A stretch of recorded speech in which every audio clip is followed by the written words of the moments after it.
Professor Swinburn, lovely to have you on. Kia ora, Michael. Thank you.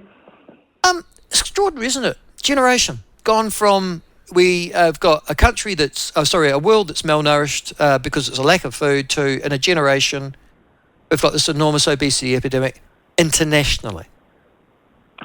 Yeah, it is quite amazing. And what's happened with the undernutrition side is that it has been coming down over several decades, actually, although in the last decade or so it's stalled and probably increasing in some areas in Africa and Southeast Asia.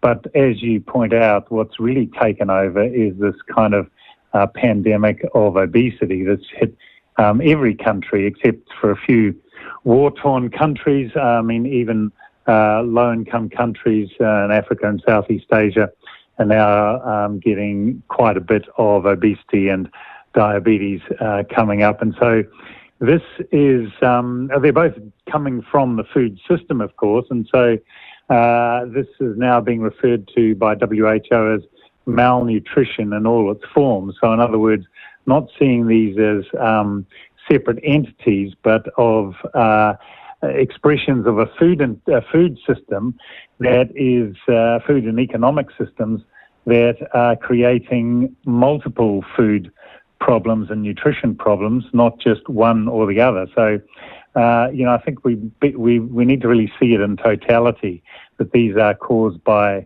the food systems and the economic systems that we create for ourselves. The Economist magazine also points out, Boyd, as some people listening to this will immediately go to, that so many people are struggling with their weight shows that obesity is more than a matter of dietary willpower. The human body has evolved to survive winters and famines. It's designed to cling on to body weight and will resist efforts to lose it.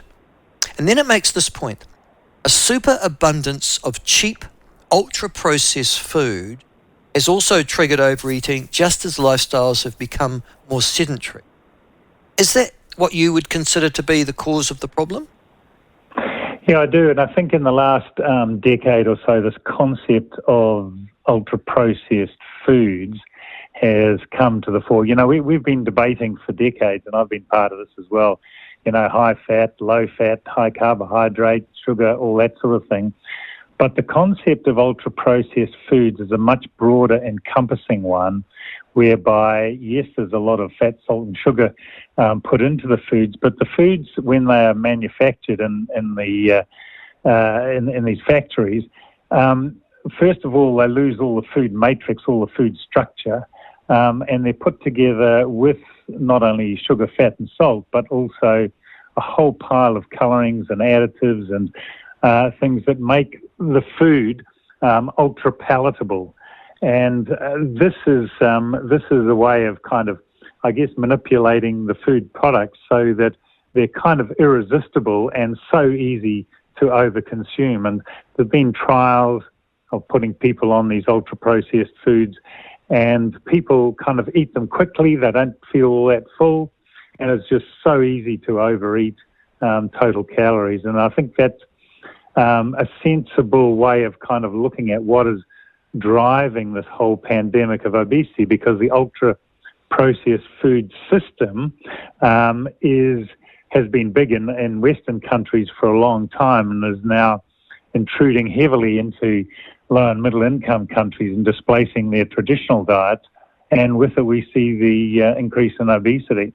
And that's the point that's made here too by The Economist, is that in so-called upmarket countries or first world countries and amongst the middle class, not just amongst the poor, these statistics have been noted for children and for adults as well. So it's not like you can say, this is an epidemic amongst the poor because they can't afford to eat fresh fruit and vegetables.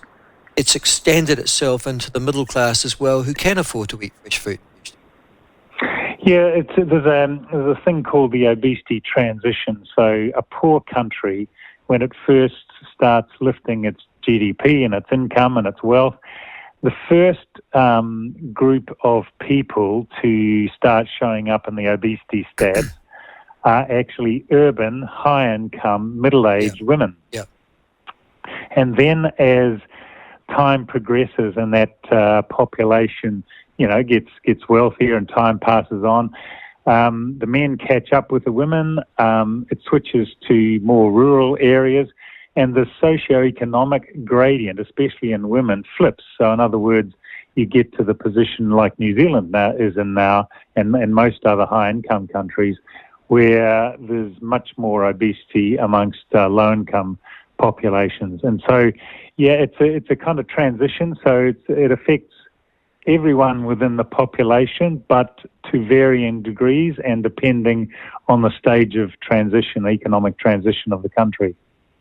Okay, now so we know we've got a problem. Okay, so I think we can generally accept that, except I'm not sure that we do. I mean, you and I know that, and I would think that anybody listening now knows, yes, of course we've got an obesity problem. Anybody who's got a certain time on this planet would know this is not how our generation looked like as children compared to generations of people now. I mean, it's like, wow, somebody pulled the ripcord, just stand well clear, please. The next issue is, okay, so how are you going to deal with it? Up until now, you've been one of those leading campaigners, for example, who said, well, you need to reduce the amount of processed sugars and things like that in our food. And I haven't disagreed with you, or we need to have better information about food choices. But I'm now coming to the view, Boyd, and I wonder if you are too. That's just too simple. That even if you did that, it wouldn't make a blind bit of difference, because for the reasons you've just stated, people will still make the food choices because they taste better. Yeah, and that's a big challenge. And when you think about the ultra-processed food system, as I call it, which includes all of the industries that make it, but actually we're trapped inside it. We like the convenience, we like the taste, we like the price. We're suckers for the price promotions.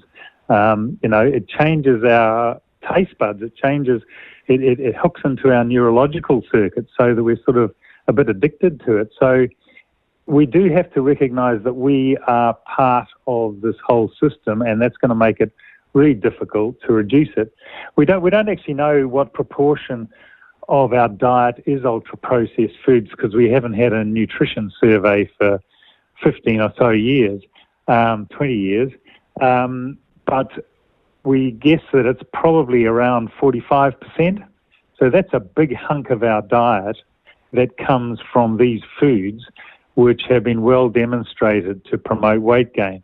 And trying to reverse that is a real challenge. But contrary to what you said, Michael, about these policies that have been brought in, or that have been proposed but not really implemented in New Zealand, like a sugary drinks tax, like a proper food labelling program, like restricting junk food marketing to kids, and so on. These actually do have an effect. They're not magic bullets. This is not going to be anything that's solved with just one policy, but they do have an advantage. Can you tell me, give me a country, Boyd, where any of this has been attempted? Well, in fact, there's a lot of Latin American countries that are leading the world now. So Chile, Brazil, Mexico, Colombia now, Peru as well. They have taken a much more comprehensive approach to their food system to reduce obesity and reduce the junk food consumption. So many of them have a whole suite of those policies which we haven't implemented in New Zealand.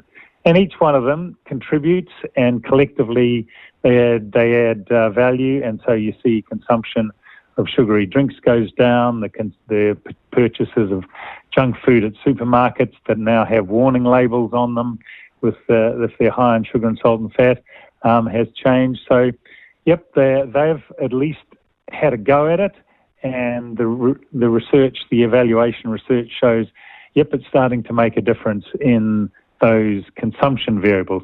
How quickly it'll make a difference in their obesity rates is a bit more of a challenge, because that's a much longer, bigger, tougher problem. And as you said, once people have obesity, once they have the weight on, it's really difficult to lose it. So expecting a country to drop its obesity stats when it's really hard to lose weight is a challenge.